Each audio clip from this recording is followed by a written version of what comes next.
escritor, teólogo ruso, Alexander Schmemann, que vos conocerás, dice, siendo el teólogo, dice que en las religiones hay mucho de divino y mucho de diabólico, dice él.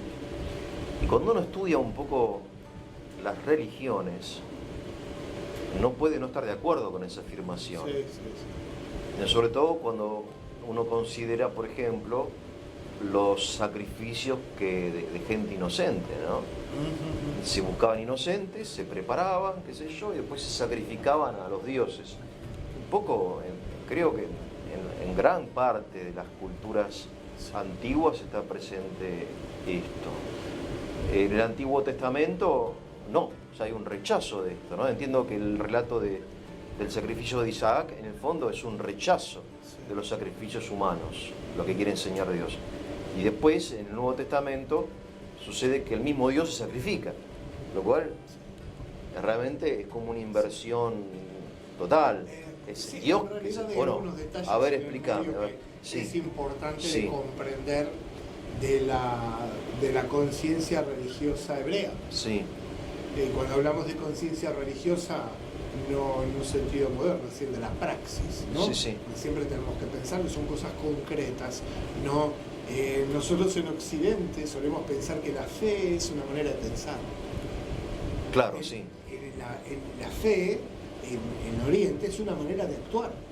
Lo que le pregunta a una persona cuando, por ejemplo, va a un monasterio en Oriente, un monasterio cristiano, va a un santo, a un stares, a un anciano espiritual, un geronda, como se dice en griego, primero tiene que ir con la conciencia de que Dios se va a revelar por medio de que va a haber una comunicación de Dios, es un hombre de Dios. Primero tiene que estar esta preparación para un encuentro. Segundo, la persona tiene que estar dispuesta a obedecer esa palabra espiritual, esa palabra que contiene esa comunicación de Dios. Sí. Y cuando se acerca para preguntar, dice, Padre, ¿qué he de hacer para salvarme? ¿Cómo? ¿Qué cosa tengo que hacer? ¿Qué hacer? Para encontrar la salvación, porque la fe no es, vuelvo a esto mismo, la expresión de una idea, sino que es todos los elementos necesarios para concretar que yo, el fin mío, se cumpla, que es estar en presencia del Señor todos los días de mi vida. Es decir, llegar a su presencia. No es una ideología la fe. No, en absoluto, en absoluto. Claro. Es una praxis que Una praxis.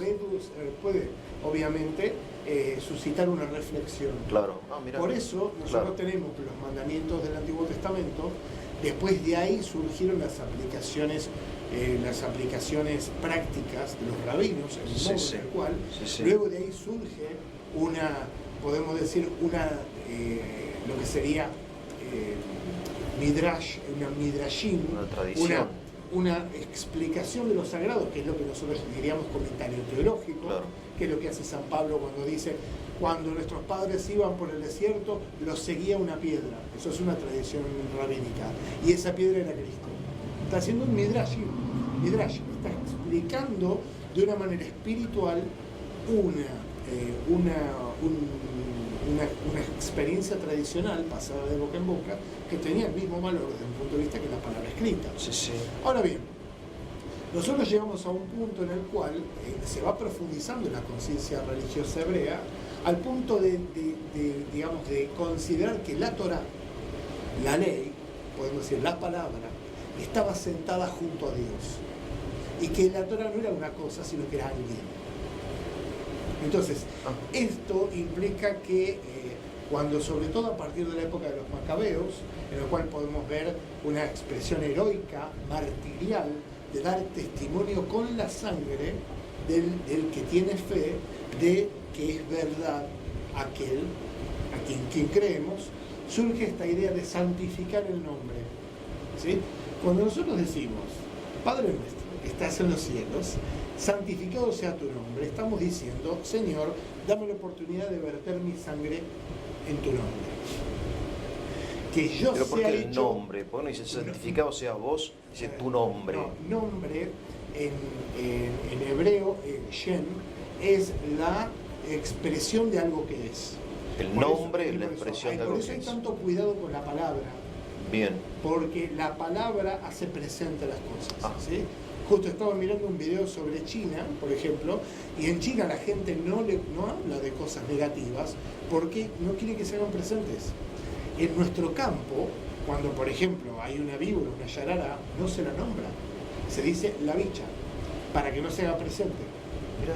En muchos lugares, cuando Interesante. se habla del diablo, no se lo quiere nombrar, se dice el coludo y se hace un signo para que no se presente. Ah. Es decir, está en lo humano esto de que el nombre es la presencia. Los romanos decían nomen est omen, es decir, en el nombre está el destino. ¿Sí? Nomen est omen. omen. Es decir, es como que el nombre expresa la cosa lanzada desde la nada hacia el encuentro con lo que debe ser. Entonces, este nombre, de hecho, la manera usual de llamar a Dios entre los hebreos hasta el día de hoy es Hashem, el nombre. El nombre. ¿Sí? Hashem. Extraordinario, claro, muy interesante. Aquel que sí es por sí. Ahora, ¿qué pasa? ¿Por qué no se pronuncia en este caso el nombre?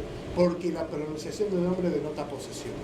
Entonces, en el planteo del Antiguo Testamento no podemos poseer a Dios. Claro. Por eso no se dice, se puede escribir. Hay un límite Ah. de sagrado, digamos así.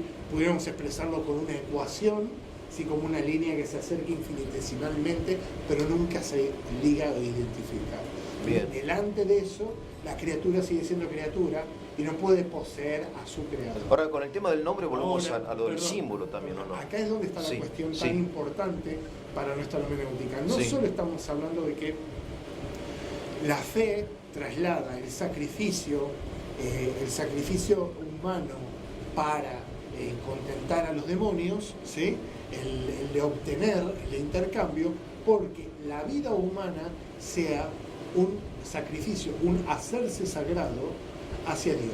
Es lo que llamamos una santificación, en Oriente Cristiano le decimos divinización, y está la idea de transformarse en una hostia santa, es decir, una víctima, hostia viene es una víctima de ofrenda, ¿sí? Entonces, en toda la idea de la fe está esto de ir transformándose con un grado infinitesimal de aproximación en ese otro.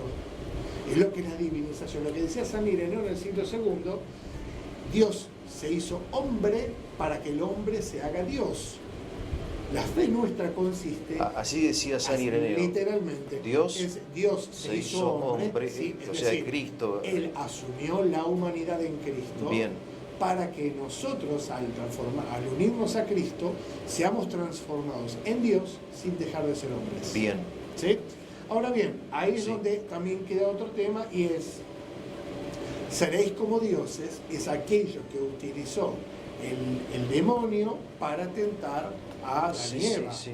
Entonces, esto, lejos de ser un problema cristiano, un problema judeo-cristiano, Sí.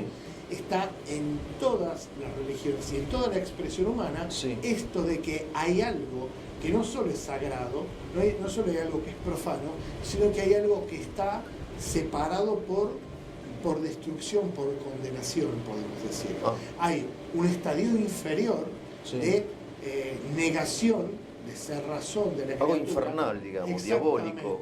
De hecho viene la palabra ínfero, es decir, aquello que está debajo. Ah. ¿Mm? O sea, Por- pertenece a lo sagrado esto de lo infernal.